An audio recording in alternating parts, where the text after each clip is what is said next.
Self inductance का formula हम लोगों ने क्या बोला, that is mu naught into N square into A into L, ठीक है। और एल का फॉर्मूला हम लोगों ने एक बार देखा था 5/i। क्या एल जो होता है वो 5 और i पे डिपेंड करता है क्या? नहीं, क्योंकि 5 is directly proportional to i। जैसे जैसे 5 बढ़ाते चले जाएंगे वैसे वैसे i भी इंक्रीज होता रहता है, तो 5/i की रेशियो विल रिमेन कांस्टेंट। तो हम लोगों को कुछ फॉर्मूलेज याद होने चाहिए। एल का फॉर्मूला क्या है बच्चों? 5/i। सभी बच्चे रिप्लाई करेंगे 5/i। 5 क्या होता है? फ्लक्स। बेसिकली टोटल फ्लक्स में बात करूंगा, that is total flux. i क्या है? करंट। अब देखो, फिर हम लोगों ने इंड्यूस्ड या बैक ईएमएफ का फॉर्मूला देखा था, जल्दी बोलो। Minus L D I by D T, minus L D I by D T. और हम लोगों ने एक फॉर्मूला और देखा था, L this is nothing but mu naught N square A into L. ध्यान से देखो, ये ए इंटू एल में हम लोगों ने बात करी थी सोलेनोइड के बारे में, और यहाँ पे ये रेडियस हम लोगों ने मान ली लेट्स से कैपिटल आर, ठीक है, कॉइल का रेडियस, और इसकी लेंथ मान ली हम लोगों ने एल, और कंडीशन क्या थी? L is greater than R. अगर L is greater than R है तो हमारे लिए यहाँ पर 3 पैरामीटर्स चलते थे बच्चों, capital N, small N and L.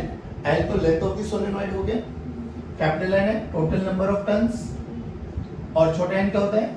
Number of turns per unit length. और तीनों में क्या रिलेशन था?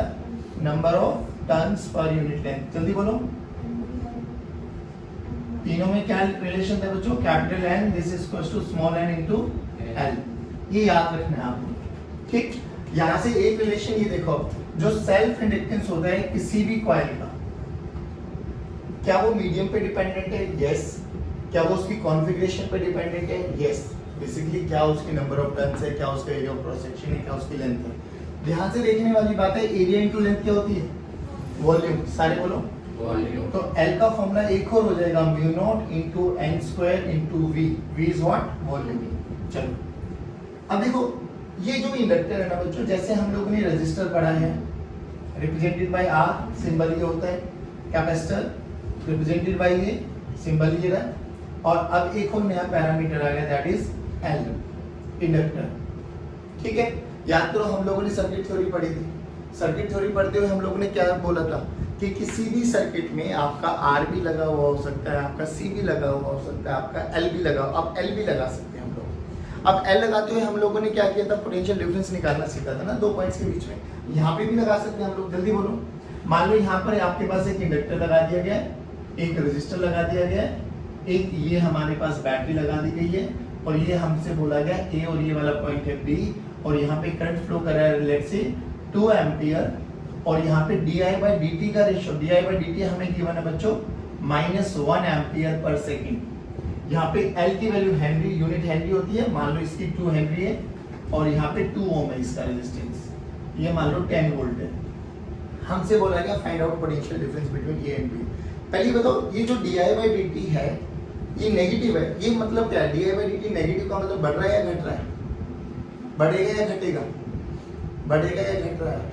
अबे di/dt एक तो पॉजिटिव वैल्यू हो सकती है, नेगेटिव वैल्यू हो सकती है। तो नेगेटिव वैल्यू का क्या इंडिकेशन है? di/dt डिक्रीज हो रहा है, और di/dt अगर प्लस आ जाएगा तो इंक्रीज।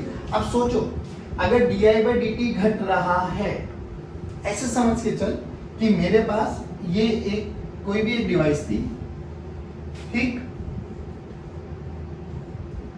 मान लो वही बल्ब वाला एग्जांपल उठा के चलते हैं, डन है। तो जब बल्ब अपनी, जब इसमें एकदम मैक्सिमम करंट फ्लो करने लगा था, I नॉट, मैक्सिमम करंट इसमें फ्लो कर रहा था, तो बताओ इंडक्टर के होने ना होने का कोई फर्क? क्योंकि जब भी ये मैक्सिमम करंट फ्लो करेगा, इसका मतलब di/dt क्या हो गया? 0। अभी I कांस्टेंट हो गया ना, तो di/dt मतलब 0। तो di/dt अगर 0 होगा तो इंड्यूस्ड ईएमएफ 0। अगर इंड्यूस्ड ईएमएफ 0 होगा तो यानी ये वाला जो इंडक्टर था ये एक प्योर कंडक्टर की तरह बिहेव करने वाला है। बात समझ में आई ना? अब खुद एक बात बताओ, अगर मैंने स्विच को ऑफ कर, मतलब वो कर दिया, हटा दिया, बल्ब खोल दिया, मतलब ओपन कर दिया, तो तुझे नहीं लगता I नॉट मैक्सिमम से 0 हो जाएगा? तो 0 होने का मतलब घट रहा है, तो घट रहा है तो ये इंडक्टर क्या करेगा? सपोर्ट या अपोज? सपोर्ट या अपोज? सपोर्ट करेगा ना। अब सपोर्ट करेगा तो पोलैरिटी कैसे रखेगी? या तो ये ऐसी पोलैरिटी बनाएगा या ये ऐसी पोलैरिटी बनाएगा। बताओ ऊपर वाली बैटरी बनेगी पहले वाली या दूसरी वाली? करंट घट रहा है और वो घटने को सपोर्ट करेगा यानी वो करंट को बढ़ाएगा। तो बोलो ऊपर वाली या नीचे वाली? नीचे वाली। ऊपर वाली या नीचे वाली? नीचे वाली। रियलिटी में ये है। तो ये हमें यहाँ पे बनाना आना चाहिए पहली बात तो, और वो ये पता लगाता है कि घटेगा या बढ़ेगा, सिंपल सी बात। तो अब अगर ये घट रहा है तो सपोर्ट करेंगे, तो करंट किस डायरेक्शन में? इसी डायरेक्शन में। तो अल्टीमेटली ये बैटरी भी ऐसे बनेगा कि करंट को इसी डायरेक्शन में दे। अरे हाँ ना बोलो रे। तो यहाँ पर बोलो ये माइनस और ये प्लस। अब देखो यहाँ से यहाँ तक चलना स्टार्ट करो। रजिस्टर के अक्रॉस प्लस माइनस कैसे लगाते थे? जहां करंट एंटर करेगा वो पॉजिटिव और जहां से निकलेगा वो, चलो यहां से स्टार्ट करो। VA माइनस से प्लस L इंटू di/dt, तो 2 इंटू 1 2 इंटू 1 2 प्लस का 2। देखो ना माइनस से प्लस कितना प्लस? L di/dt, L की वैल्यू 2 है, di/dt की वैल्यू 1 है, रद्द है ना बोलो।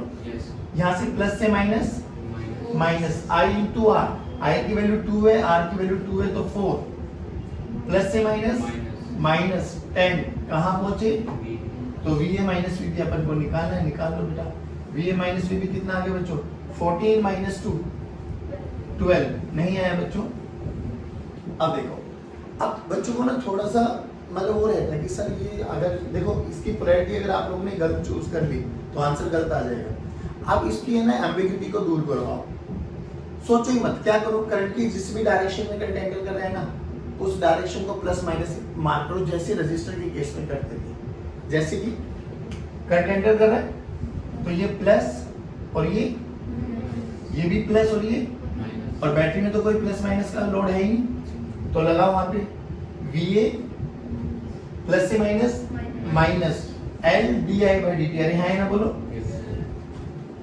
प्लस से minus I into R, plus से minus V, this is equals to VB। अभी मैंने जनरल लिख दिया। अब बस आपको क्या यूज करना है कि जब ये di/dt की वैल्यू रखो ना बच्चों, जब भी di/dt की वैल्यू रखो तो विद साइन रख देना, खत्म। di/dt कैसे रखना है? With sign. तो आपको ये सोचना ही नहीं है कि कौन वो सपोर्ट करेगा या अपोज करेगा, you will get the same answer. रख के देखो, चलो देखो VA L की वैल्यू बोलो 2 और di/dt की वैल्यू -1, तो 2 इंटू -1 -2, माइनस प्लस, नहीं आया। अरे बोलो भाई, I की वैल्यू रखो 2, R की वैल्यू रखो 2 तो 4, V की वैल्यू रखो -10, दिस इज इक्वल्स टू, देखो ये और ये रिलेशनशिप आ गया ना। तो अब आपको ना ये कंफ्यूजन ही मत रखो दिमाग में। आप क्या करो, रेजिस्टर में वैसे ही मार्किंग लगाओ, प्लस एंटर करा, बाहर निकला तो माइनस, सेम ऐसे ही इंडक्टर में भी मार्किंग लगाओ, प्लस एंटर करते हुए माइनस, बाहर निकलते हुए। तो जो ये पोटेंशियल डिफरेंस होगा ये किसके बराबर होगा? L di/dt।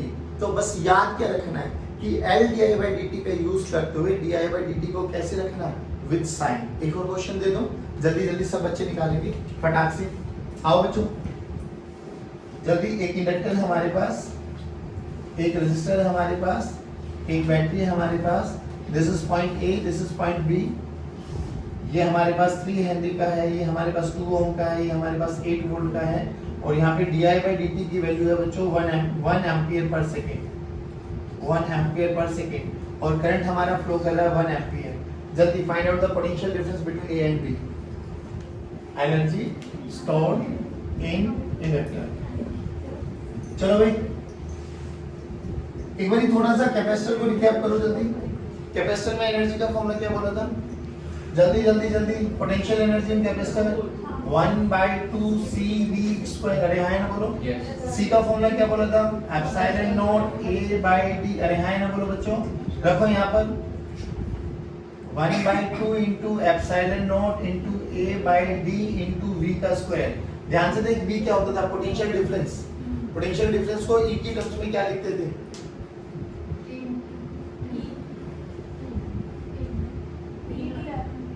E into E into R, dV equals to E dot dr minus E dot dr। सब भूल गए हो। V की वैल्यू रखो E इंटू D, यहाँ पे रखो एक बार, जल्दी जल्दी देखो ना, हाफ एप्सिलॉन नॉट ए ई का स्क्वायर इंटू डी का स्क्वायर डिवाइडेड बाय डी, सही है डन।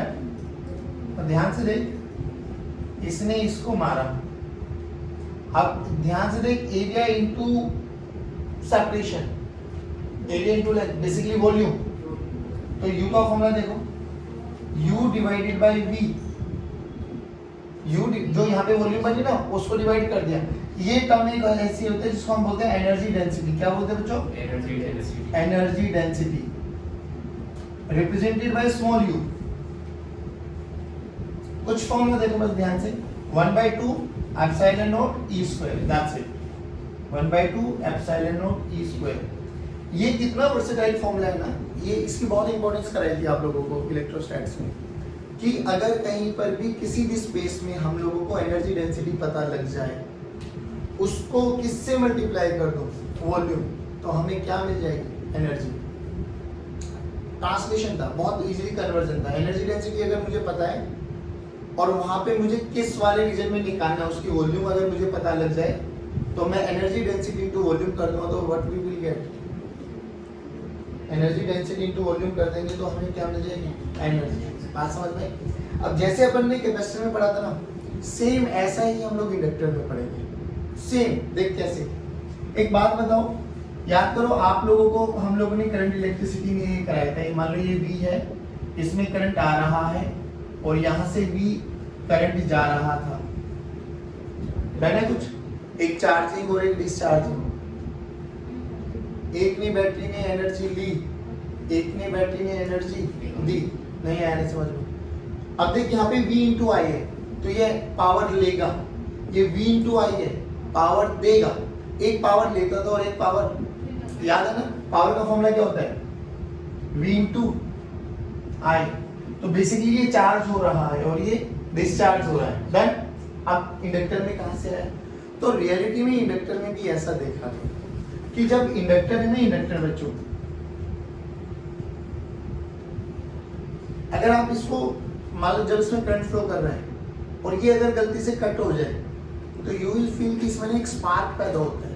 और टेंशन मतलब जितने भी इलेक्ट्रिकल अप्लायंसेस है ना हमारे घरों में लगे हुए, एसी कूलर वगैरह, इनमें जब हमारा हाई पावर वाला वो होता है सिस्टम, जितने भी हमारे इलेक्ट्रिकल अप्लायंसेस होते हैं ना, इलेक्ट्रिकल अप्लायंसेस, उन सब में हम लोग पावर स्विचेस का यूज करते हैं। देख एसी वाला नीचे पावर यूज किया, हाँ बेसिकली जब ये ऑन ऑफ करते हो ना तो यू विल सी कि इसमें ना एक बहुत हाई स्पार्क पैदा होता है, वो di/dt का रेट होता है, बेसिकली रेट ऑफ चेंज, और वो बहुत डेंजरस होता है, बहुत डेंजरस। तो रियलिटी में ऐसा देखा गया जब इंडक्टर में करंट फ्लो कर रहा है और ये गलती से इसमें कट लग जाए तो एक आर्क पैदा होता है, स्पार्क पैदा होता है। तो वो स्पार्क पैदा कहाँ से हुआ, बेसिकली कहीं ना कहीं एनर्जी स्टोर हुई होगी इसमें। अब एक चीज और याद करो, वहाँ पर एनर्जी स्टोर हम बोलते थे energy in terms of electric field lines, जहाँ पर भी इलेक्ट्रिक फील्ड लाइंस है वहाँ पर एनर्जी होगी जरूर। तो इलेक्ट्रिक फील्ड लाइंस और magnetic field lines are the part of electromagnetic waves, reality में जो हम लास्ट चैप्टर पढ़ते हैं। तो जब इलेक्ट्रिक फील्ड भी एनर्जी को रिप्रेजेंट करता है, मैग्नेटिक फील्ड भी एनर्जी को रिप्रेजेंट करता है, तो इलेक्ट्रिक फील्ड में जैसे एनर्जी स्टोर होती थी ऐसे मैग्नेटिक फील्ड लाइंस में भी एनर्जी स्टोर होती है। तो यहाँ पर जब करंट फ्लो करेगा तो मैग्नेटिक फील्ड होगा, नहीं होगा, बिल्कुल होगा। अगर मैग्नेटिक फील्ड होगा तो मैग्नेटिक एनर्जी होगी, वही मैग्नेटिक एनर्जी हमें निकालनी है यहाँ पर, बात समझ में। अब उस मैग्नेटिक एनर्जी को निकालते हुए देखो कैसे करना हम लोगों ने, भाई सोच के देख, जब करंट 0 था और करंट मैक्सिमम हुआ I0, ये I मैक्स है, ठीक। जब 0 से मैक्सिमम हुआ तो करंट चेंज हो रहा है yes या no।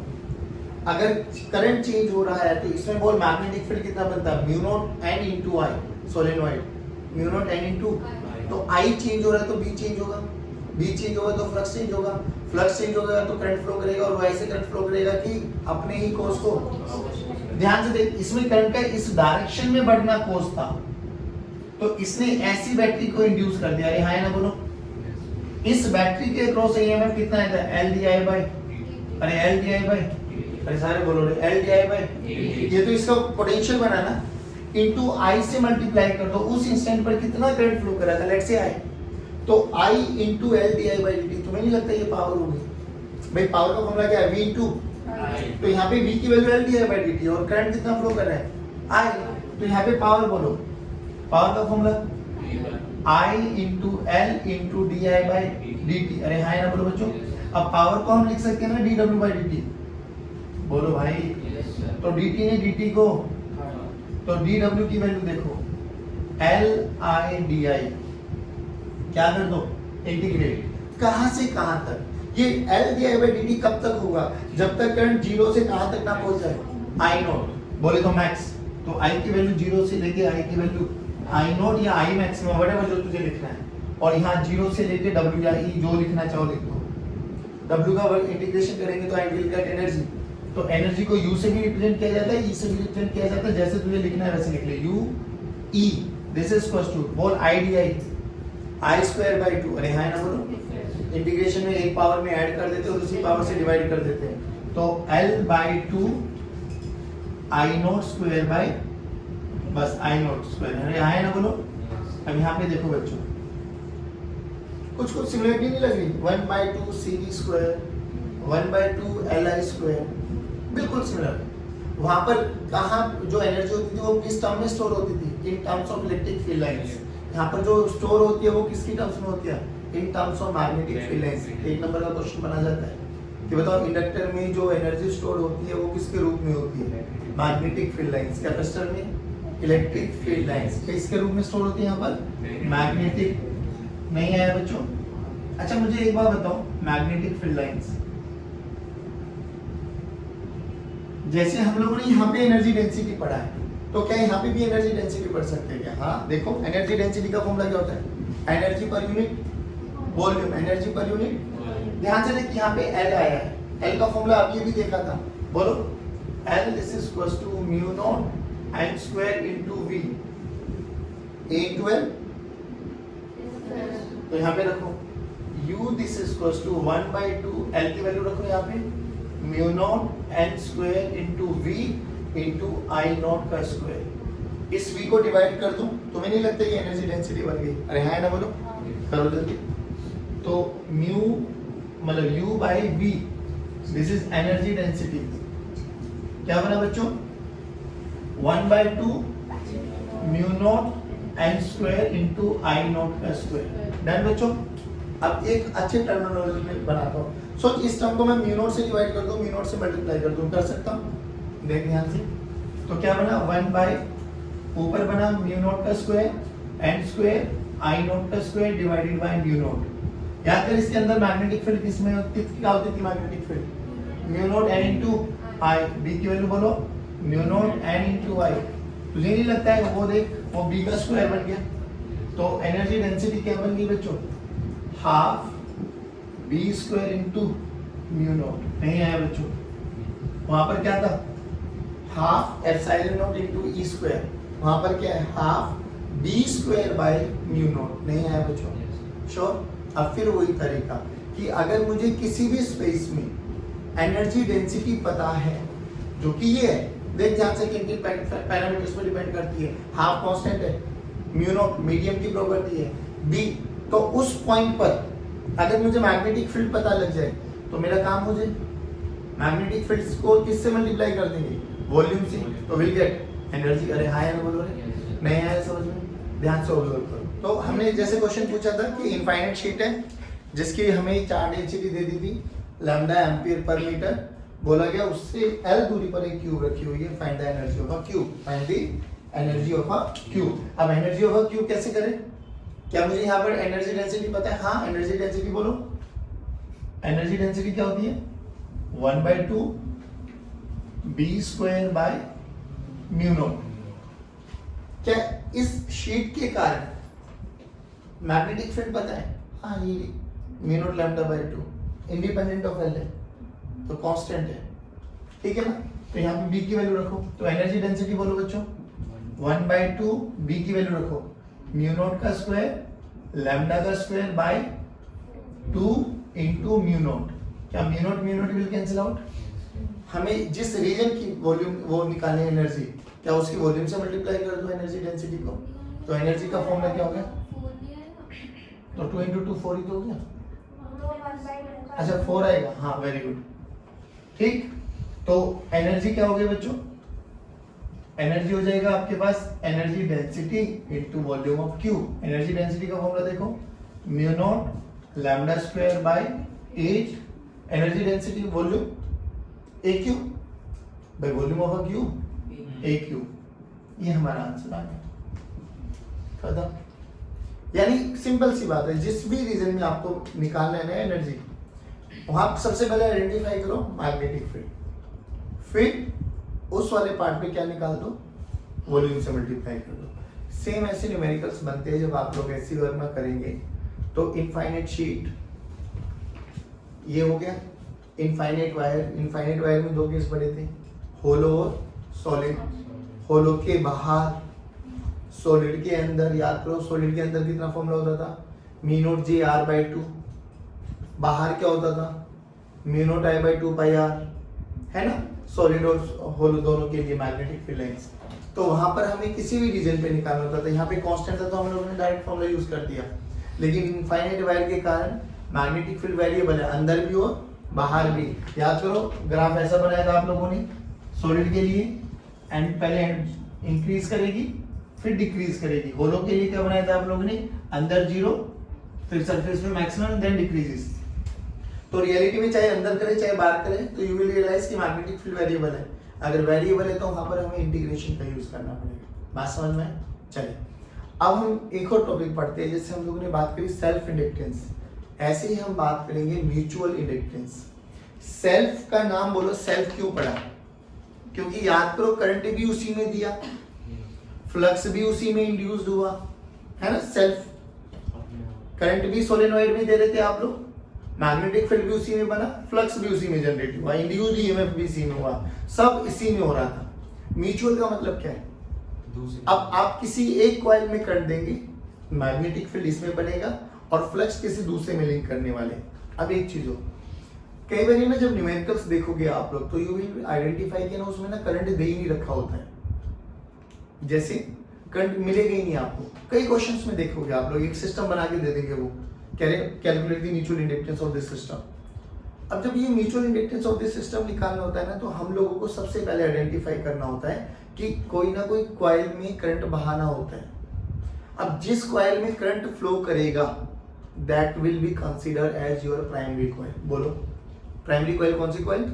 जिसमें करंट फ्लो कराओगे, और जिसमें फ्लक्स निकालना होगा उसको सेकेंडरी कॉइल बोला गया। अब बात यह है कि सर हमें कैसे पता लगेगा कि कौन प्राइमरी बनेगी कौन सेकेंडरी बनेगी? बहुत लॉजिकल है। जिस भी चीज के कारण तुम्हें लगता है कि आप इजीली मैग्नेटिक फील्ड्स कैलकुलेट कर सकते हो, उसको प्राइमरी बना लो। अभी हमने क्या पढ़ा है, बायट सावर्ट और एम्पियर सर्किट लो, और वहां पर हमने क्या पढ़ा था, अलग अलग सिस्टम के कारण मैग्नेटिक फील्ड लाइन निकालना सीखा था। अगर आपको लगता है कि उन सिस्टम में से कोई एक सिस्टम है कि मैं इसके कारण इजीली मैग्नेटिक फील्ड उस पॉइंट पे निकाल सकता हूं, तो उसको प्राइमरी कॉइल बना लो। उसमें क्या करो, अपनी मर्जी से करंट को फ्लो करा दो, इधर इन क्लॉकवाइज और इन एंटी क्लॉकवाइज, मर्जी तेरी चलने वाली है। अगर करंट दे रखा है तो बहुत अच्छी बात है, नहीं दे रखा तो घबराने की कोई आवश्यकता नहीं। क्या करना है, सबसे पहले उसमें से एक कॉइल में से किसी भी एक कॉइल में करंट को चूज कर लो, उस करंट के कारण मैग्नेटिक फील्ड लाइन निकाल लो।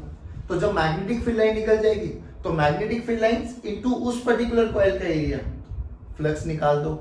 जब B इंटू ए करके फ्लक्स निकल जाएगा तो क्या होता है म्यूचुअल इंडक्टेंस, L क्या होता था, सेल्फ इंडक्टेंस क्या होता था, 5/I। सेम ऐसे ही म्यूचुअल इंडक्टेंस होता है, पहले I कंसीडर करो, फिर फ्लक्स निकालो, फिर उसको I से डिवाइड कर दो, that will give you mutual inductance. But अब इसमें दो सिस्टम यूज हो गए, एक में करंट दे रहे हो और दूसरे में फ्लक्स ले रहे हो। जिसमें करंट दोगे दैट इज प्राइमरी, और जिसमें फ्लक्स निकालोगे दैट इज सेकेंडरी। एक क्वेश्चन करा देता हूं, बहुत इजी सा, टेंशन मत ले, बात समझ में आई? चलो बच्चों, म्यूचुअल इंडक्टेंस देखो, एक हमारे पास ये कॉइल है दैट, और एक कॉइल ये रखी हुई है हमारे पास दैट। आप ध्यान से देखना, इसका रेडियस r मान लिया सेंटर, इसका रेडियस स्मॉल r मान लिया, और condition soon low, capital R is greater then small r। पहले बताओ इसका लिखने का क्या मतलब है, कि इसके कंपैरेटिवली इसको हम बिल्कुल नेग्लिजिबल एरिया मान सकते हैं। अरे हाँ है ना बोलो। पहली बात तो ये, मान लो इन दोनों के बीच की जो दूरी है that is x, that is x, ठीक। बोला गया find the mutual inductance of this particular system. अच्छा एक चीज हो, इसमें जो capital n number of turns है, number of turns capital N मान लिया, और इसकी जो नंबर ऑफ टर्न्स है वो स्मॉल n मान लिया, नंबर ऑफ टर्न्स, ठीक। बोला गया find mutual inductance of this system. अब देखिए ना, कोई करंट नहीं दे रखा, कुछ भी नहीं। अब पहली बात तो हमें ये कंसीडर करना चाहिए ना भाई कि किस में करंट फ्लो कराए, क्योंकि करंट बहेगा तभी मैग्नेटिक फील्ड बनने वाला है, मैग्नेटिक फील्ड बनेगा तभी हम फ्लक्स निकाल पाएंगे। तो बोलो क्या करें, किसको, पहली वाली और दूसरे वाली में से ये बताओ किसको प्राइमरी कॉइल कंसीडर किया जाए। वन, लॉजिकली भी समझ में आता है और आपको समझ में आ जाएगा, परेशान होने की आवश्यकता नहीं। अब मान लो इसमें करंट फ्लो करा दिया, तो तुम्हें नहीं लगता इसके कारण मैग्नेटिक फील्ड लाइंस इस डायरेक्शन में है। अब इसके लिए मैग्नेटिक फील्ड लाइंस जो भी निकालेंगे, ये वाला कौन सा पॉइंट होता है, एक्सिस वाला पॉइंट। एक्सिस पे मैग्नेटिक फील्ड निकालनी आती है क्या, बोलो। Magnetic field due to one mu naught I, जो भी दिया है करंट इन प्राइमरी, तो mu naught into I P current in primary into radius of इसका divided by 2 into R square plus X square की पावर 3/2। बट तुम्हें समझ में, इसके कारण मैग्नेटिक फील्ड लाइन निकल गई। तो सोच के देख, क्या मैग्नेटिक फील्ड लाइन इसी डायरेक्शन में है, हाँ बिल्कुल है। अरे हाँ ना बोलो। दूसरी चीज, अब इसमें कितने ऐसे नंबर ऑफ टर्न्स हैं, n, तो टोटल निकाल लो मैग्नेटिक फील्ड, बोलो कितना आ गया, n into mu naught into I P into R का square divided by 2 into R square plus X square की पावर। अब एक बार बता बच्चों, इसका ये कॉइल, ये वाली छोटी कॉइल, इसमें क्या निकालना होता है, फ्लक्स। क्या निकाल सकता हूँ फ्लक्स, हाँ बी पता है, एरिया देख, सोच के देख। अभी एक कॉइल तो इसका एरिया वेक्टर इसी डायरेक्शन में ना चूज कर लिया जाए, दोनों के बीच में एंगल बोलो 0। अरे बोलो भाई, तो फ्लक्स का फॉर्मूला क्या होता है, B इंटू ए, बोलो भाई B इंटू। अब इसके कंपैरेटिवली ये एरिया बहुत छोटा है, तो हम ये अज्यूम करके चल सकते हैं कि सारी की सारी मैग्नेटिक फील्ड लाइंस कांस्टेंट है। यहाँ है ना बोलो, नहीं है, वो रहेगी एक्सिस के अलोंग, बट पूरे एरिया में हम मान के चल सकते हैं कि कांस्टेंट है। अरे बोलो भाई, चलिए बहुत बढ़िया। तो बी का फॉर्मूला ये रख दो, area pi R square into कितने नंबर ऑफ टर्न्स है, n, और यहाँ पे बी की वैल्यू ये रख दो, रखो जल्दी, n into mu naught into I P into R का square divided by 2 into R square plus X square की पावर 3/2। ये फ्लक्स आ गया बच्चों। ध्यान से देखो, total flux capital N small n mu naught R square capital R square into pi divided by 2 into R square plus X square की power 3/2 into I P. ध्यान से देखिए पूरा पैरामीटर, तुझे नहीं लगता ये कांस्टेंट है, ध्यान से देख, capital N small n mu naught R square, अरे हाँ है ना बोलो, पक्की बात। तो ये पूरा का पूरा टर्म कांस्टेंट है ना, ध्यान से देख। तो flux is directly proportional to IP, तो flux is directly proportional to I। अब एक बात बताओ, फ्लक्स प्राइमरी में था, सॉरी करंट प्राइमरी में था, फ्लक्स सेकेंडरी में था ना। इसको देखो क्या लिखते हैं, तो फ्लक्स इज डायरेक्टली प्रोपोर्शनल के साइन को हटाओ, we write a constant m into IP। तो this is what we have coefficient of mutual inductance phi by IP, और लिखा ऐसे जाता है MSP, mutual inductance of secondary coil with respect to primary coil. परेशान होने की आवश्यकता नहीं है। अगर आपने एक सिस्टम की निकाली ना, तो चाहे आप इसकी निकालो चाहे आप इसकी निकालो, m will remain constant. Reason है m किन किन पैरामीटर्स पे डिपेंड कर रहा है, कैपिटल N बेसिकली उसके number of turns, mu naught medium, R radius, इसका रेडियस उसका रेडियस, अरे हाँ ना बोलो, इन दोनों के बीच की दूरी, तो बेसिकली उसकी कॉन्फ़िगरेशन पे डिपेंड कर रहा है, उसकी ओरिएंटेशन पे डिपेंड कर रहा है, डिस्टेंस बिटवीन टू कॉइल्स पे डिपेंड कर रहा है, मीडियम पे डिपेंड कर रहा है। तो चाहे इसका म्यूचुअल इंडक्टेंस निकालो चाहे इसका निकालो, यानी अगर हमसे कोई पूछे एम्पियर्स निकाल के दिखाओ, तो विल आगे प्रूव करेंगे कि दोनों के दोनों क्या होते हैं, बराबर, और इसी को बोला जाता है theorem of reciprocity, theorem of reciprocity इसी को बोला जाता है। एक बार सिस्टम का म्यूचुअल इंडक्टेंस निकालो तो एक के कारण निकालो, दूसरा दूसरे के कारण निकालो, पहला तो will remain always constant. But अभी भी तरीका देखो, जब भी आपको म्यूचुअल इंडक्टेंस निकालना होगा तो म्यूचुअल का पहले नाम समझो, क्यों बोला गया म्यूचुअल? किसी एक में करंट दिया गया, किसी दूसरे में फ्लक्स निकाला गया। सेल्फ क्यों बोला जाता था? जिसमें करंट उसी का फ्लक्स, अरे हाय ना बोलो। और एम कैसे निकाला जाएगा? Total flux by current. वहां पे एल कैसे निकाला जाता था? Total flux by current. Same pattern है, वहां पर भी एन किन किन फैक्टर्स पर डिपेंड करता था? मीडियम पे, नंबर ऑफ टर्न्स, कॉन्फ़िगरेशन पे, मीडियम क्या है, अरे हाय ना बोलो। और यहाँ पर भी उन्हीं सब पैरामीटर्स पे डिपेंड करता है। बात समझ में आ गई? बट अब हमें एक चीज समझ में आ गया, कोई भी सिस्टम मिल जाए हमें 3-4 पॉइंट्स याद रखने हैं। सबसे पहले प्राइमरी कॉइल को सिलेक्ट करना है, वो हम अपनी समझदारी से करेंगे। उसके कारण मैग्नेटिक फील्ड निकाल लेना है, फिर दूसरी वाली कॉइल में फ्लक्स निकाल लेना है, टोटल फ्लक्स निकाल लेना है, टोटल फ्लक्स को करंट से डिवाइड कर देना है, एम मिल जाएगा। एम जो भी सिस्टम का रहेगा that will be always constant. बात समझ में आई? चलिए आज की कक्षा को यहीं समाप्त करते। जय हिंद, गॉड ब्लेस।